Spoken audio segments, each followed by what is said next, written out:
एक बार पुनः सभी को नमस्कार। मैं Santosh Kumar Kundara, assistant professor in physics, government college Dausa. आज हम जिस टॉपिक का अध्ययन करने जा रहे हैं वो टॉपिक बीएससी पार्ट थर्ड की chapter electrical properties of metal से है और टॉपिक का नाम है ड्यूड लॉरेंज थ्योरी।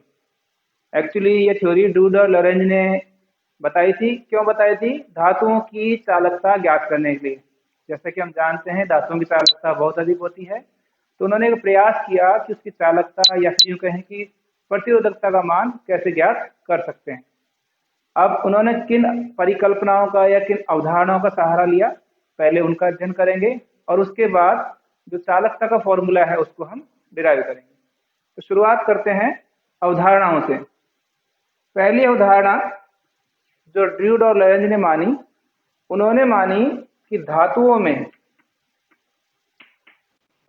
में जो चालक इलेक्ट्रॉन मुक्त अवस्था में होते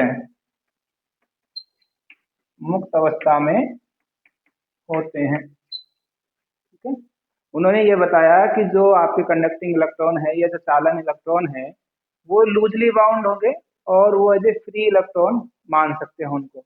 और इनकी तुलना आप जैसे किसी पात्र में जो गैस भरी हुई है उसके परमाणुओं के समान कर सकते हैं कि जैसे किसी पात्र में गैस के परमाणु फ्रीली मूवमेंट कर रहे हैं, उसी प्रकार धातुओं में जो इलेक्ट्रॉन है वो भी क्या होंगे, फ्रीली मूवमेंट कर सकते हैं, क्योंकि उन पर जो बंध है वो बहुत ही कम लग रहा है।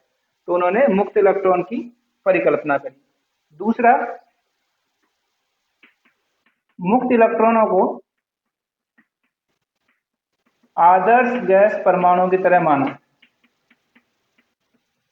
आदर्श गैस परमाणुओं की तरह माना, ठीक है, कि आदर्श गैस के परमाणु की तरह ही ये इलेक्ट्रॉन कार्य करेंगे। और इस मॉडल को हम क्या कह सकते हैं, या तो हम ड्यूड लॉरेंज थ्योरी कह दी या फिर मुक्त इलेक्ट्रॉन गैस सिद्धांत भी कह सकते हैं। लेकिन उन्होंने दो मुख्य बातें और बताई जो मुक्त इलेक्ट्रॉन गैस और आदर्श गैस परमाणु में अंतर को व्यक्त करती है। पहला कि मुक्त इलेक्ट्रॉन गैस में चूंकि मुक्त इलेक्ट्रॉन है तो ये ऋणात्मक आवेश होगा, जबकि जो आदर्श गैस परमाणु है वो क्या होती है, आपकी उदासीन होती है। और इसी में दूसरा पॉइंट है कि मुक्त इलेक्ट्रॉन गैस में इलेक्ट्रॉन घनत्व का मान ज्यादा होगा, जबकि आदर्श गैस परमाणु में जो घनत्व वो कम होता है। तो ये कुछ अंतर भी उन्होंने साथ के साथ बताए हैं। तीसरा जंक्शन जो उन्होंने माना है इस थ्योरी में कि इलेक्ट्रॉन और इलेक्ट्रॉन के मध्य अन्योन्य क्रिया शून्य होगी। क्या होगी? तीसरा पॉइंट, इलेक्ट्रॉन के मध्य अन्योन्य क्रिया नगण्य होगी।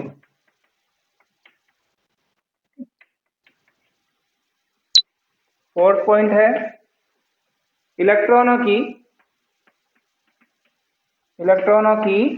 जो धातुओं में या जालक में धनात्मक कोर है उनसे टक्कर होगी। इलेक्ट्रॉनों की जालक में जो आयन कोर है,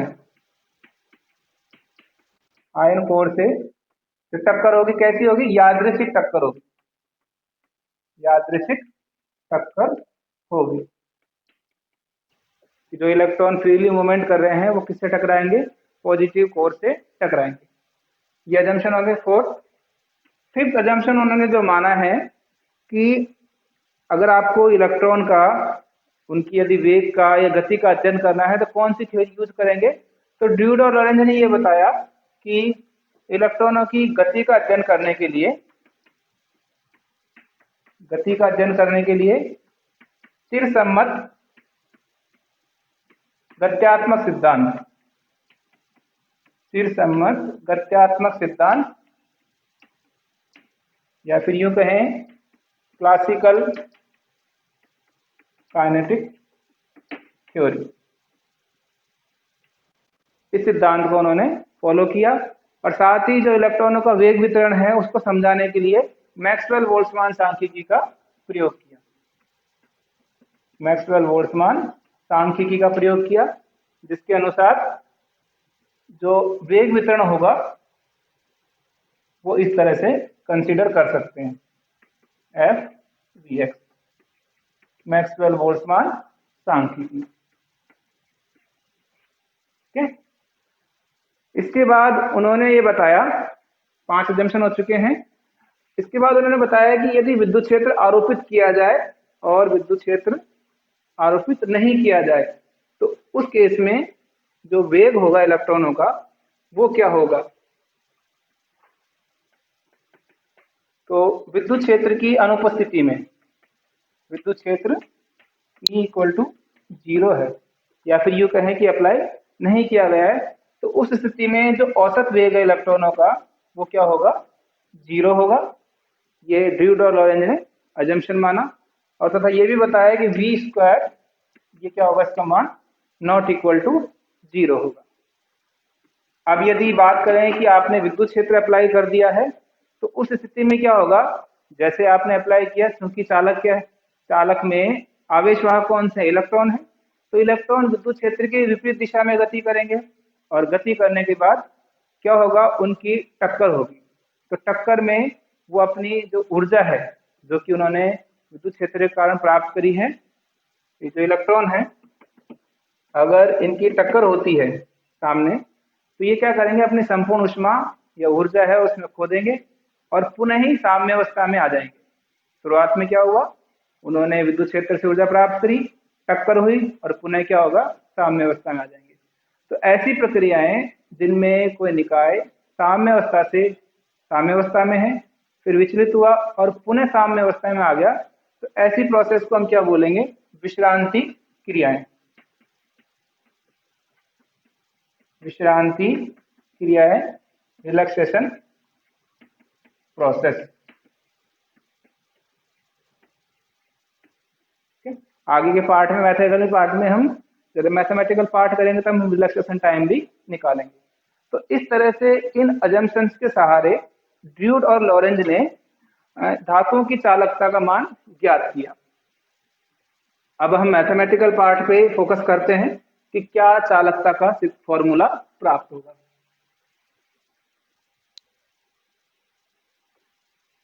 ठीक है, mathematical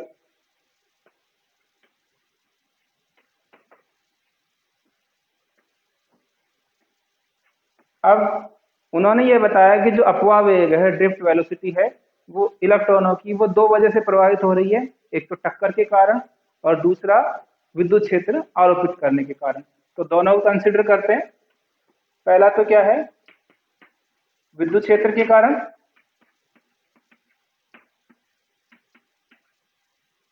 D V D upon D T, ये आपका विद्युत क्षेत्र है E X minus Q E X upon M. विद्युत, ये अपवाह वेग में परिवर्तन है। दूसरा है टक्कर के कारण। तो टक्कर के कारण उन्होंने ये बताया कि अपवाह वेग में जो परिवर्तन की दर होगी वो अपवाह वेग के ही समानुपाती होगी, या फिर इसको यूं लिख सकते हैं, D V D upon D T equal to minus alpha V D, equation number 2। ठीक है, पहला समीकरण तो किसको व्यक्त कर रहा है, विद्युत क्षेत्र के कारण अपवाह वेग के परिवर्तन को, और दूसरा समीकरण टक्कर के कारण अपवाह वेग में परिवर्तन को। तो पहले इस समीकरण को सॉल्व करके हम जो विश्रांति काल है, जैसा कि मैंने अभी कुछ देर पहले बताया, विश्रांति काल का मान ज्ञात करते हैं। अल्फा आपका एक नियतांक है। ठीक है, तो समीकरण 2 से क्या प्राप्त होगा, समीकरण 2 से D V D upon V D equal to minus alpha D T. समीकरण 2 को हम ये लिख सकते हैं, इधर ट्रांसफर करके डी टी और वी डी, इसको सॉल्व कर सकते हैं इंटीग्रेशन करके। So it will be log E V D equal to minus alpha T, और कांस्टेंट के रूप में लॉग की फॉर्म में लिख लेते हैं VD 0। आपको VD का मान निकालना है तो और सिंप्लीफाई करके VD 0 equal to e raise to power minus alpha T, और we can write VD equal to VD 0 e raise to power minus alpha T. Equation number 3। तो ये एक अपवाह वेग का फॉर्मूला है, VD equal to VD 0 e raise to power minus alpha T. अब यहाँ से विश्रांति काल या विश्रांति समय क्या होगा उसका मान हम निकालते हैं।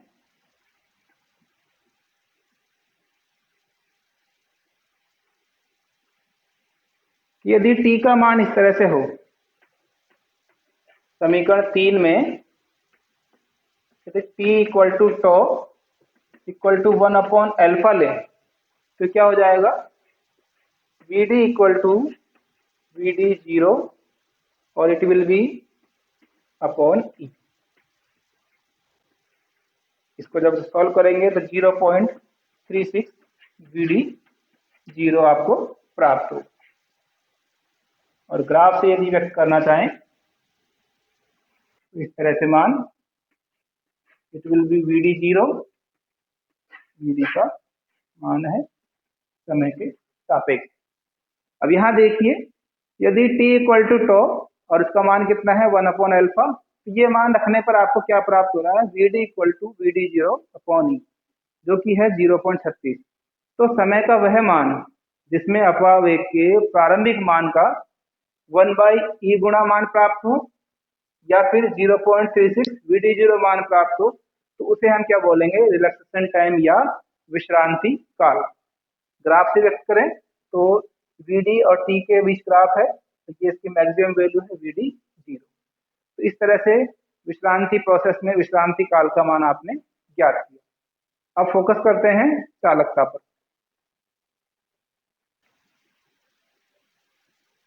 जैसा कि आपको पहले बता चुके हैं, दो तरह से अपवाह वेग में परिवर्तन हो रहा है, उन दोनों को कंबाइंड रूप में लिख सकते हैं। अपवाह वेग में परिवर्तन dVD upon dt equal to dVD upon dt, ये तो विद्युत क्षेत्र के कारण है, प्लस dVD अपॉन dt ये आपका टक्कर के कारण। दोनों का मान रख देते हैं dVD अपॉन dt। इसका मान क्या है, minus Q EX upon M, और इसका माइनस अल्फा VD। इसको इक्वेशन नंबर 4, इसको इक्वेशन नंबर 5। ठीक है, समीकरण 5 तक आपको मान प्राप्त हो गया। अब समीकरण 5 में जो ये वाला पार्ट है dVD अपॉन dt, तो स्थायी अवस्था में क्या होगा, स्थायी अवस्था में अपवाह वेग के मान में कोई परिवर्तन नहीं होगा, तो ये 0 हो जाएगा। स्थायी अवस्था में dVD अपॉन dt क्या हो जाएगा, 0।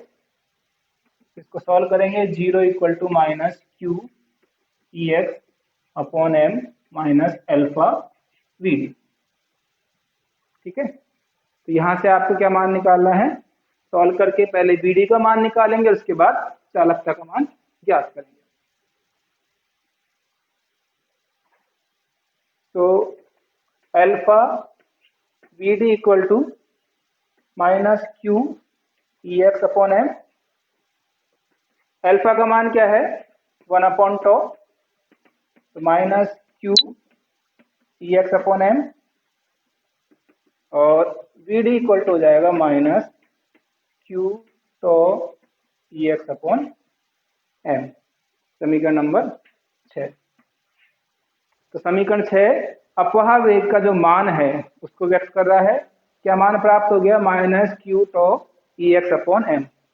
आप चूंकि हम जानते हैं वेग का जो फॉर्मूला है, दूसरा formula V equal to mu E, इसको अपवाह वेग के रूप में लिखेंगे तो VD equal to mu EX। समीकरण नंबर 7। ठीक है, एक फॉर्मूला वी का ये हो गया, दूसरा formula V D equal to mu E X है। दोनों की तुलना कर लेते हैं तो मान प्राप्त हो जाएगा minus Q tau E X upon M equal to mu E X से ई एक्स कैंसिल आउट हो जाएगा, तो it will be mu equal to minus Q tau upon M. समीकरण नंबर 8। समीकरण 8 गतिशीलता को व्यक्त कर रहा है। किसको व्यक्त कर रहा है? आवेश वाहकों की गतिशीलता। और यहाँ पर आवेश वाहक कौन से हैं? आपके इलेक्ट्रॉन है। अब गतिशीलता का मान प्राप्त हो गया, अतः जो चालकता होगी sigma minus N Q mu, ये फॉर्मूला आपको ज्ञात है समीकरण नंबर 9। समीकरण 8 का मान समीकरण 9 में रख देंगे, तो sigma equal to minus N Q minus Q tau upon M, और ये मान हो जाएगा N Q square tau upon M. तो this is the value of conductivity for, जो आप मान निकालना चाह रहे हैं धातुओं के लिए, समीकरण नंबर 9। यदि इसका उल्टा कर दें तो प्रतिरोधकता का मान भी आप निकाल सकते हैं, M N Q square upon, तो क्वेश्चन नंबर 10। तो इस प्रकार से जो ड्यूड लॉरेंस थ्योरी है उसकी परिकल्पनाओं का उपयोग करते हुए हमने क्या क्या मान ज्ञात कर लिया। सबसे पहले परिकल्पनाओं का अध्ययन किया, उसके बाद विश्रांति प्रोसेस या रिलैक्सेशन प्रोसेस क्या होती है उनके बारे में अध्ययन किया, और ये देखा कि रिलैक्सेशन टाइम क्या है, और टक्कर के कारण जो अपवावेग में परिवर्तन हो रहा है, विद्युत क्षेत्र के कारण जो अपवावेग में परिवर्तन हो रहा है, उनको लेते हुए एक चालकता का जो फॉर्मूला है sigma equal to N Q square tau upon M, इसका मान ज्ञात किया, और साथ में ही प्रतिरोधकता का मान ज्ञात किया। नेक्स्ट वीडियो में हम ये देखेंगे कि चालकता पर ताप का प्रभाव क्या होता है, और जो इस सिद्धांत की कमियां क्या है उनके बारे में अध्ययन करेंगे। आज के लिए इतना ही, धन्यवाद।